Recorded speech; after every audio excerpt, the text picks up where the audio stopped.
तुळशीच्या लग्नानंतर लग्नाचा सीझन सुरू होतो. मे जून मध्ये संपलेला लग्नाचा सीझन पुन्हा सुरू होतो.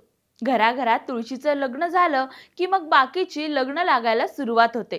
लग्नाचा मुहूर्त काढताना तो तुळशीच्या लग्नानंतरचाच काढला जातो. पण असं का आहे? तुळशीचं लग्न झाल्याशिवाय इतर लग्न का पार पडत नाहीत असा प्रश्न पडतो.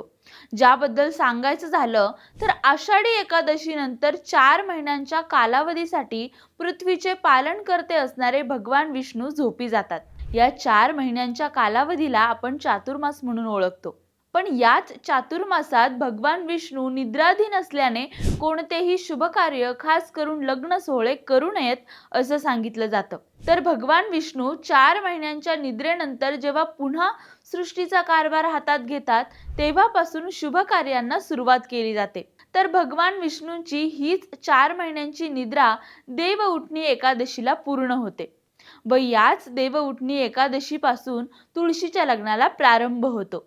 एक प्रकारे तुळशीचं लग्न हे भगवान विष्णूंची 4 महिन्यांची निद्रा पूर्ण झाली असून आता त्यांनी सृष्टीचा कार्यभार पुन्हा हातात घेतला आहे हे दर्शवते.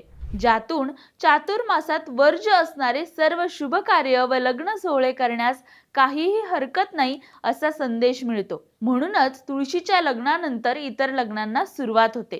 तर यामागील शास्त्रीय कारणांचा विचार करायचा झाला तर चातुर्मासाचा पूर्ण काळ पावसाचा असतो.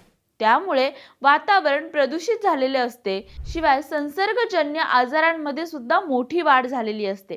त्यामुळे आरोग्याचा विचार करता अशा प्रकारचे सोशल गॅदरिंग असणारे कार्यक्रम करणं टाळलं जातं. तर तुमच्याकडे यंदा बार उडणार आहे का? तुम्ही कोणत्या मुहूर्तावर बार उडवताय ते कमेंट करून आम्हाला नक्की सांगा.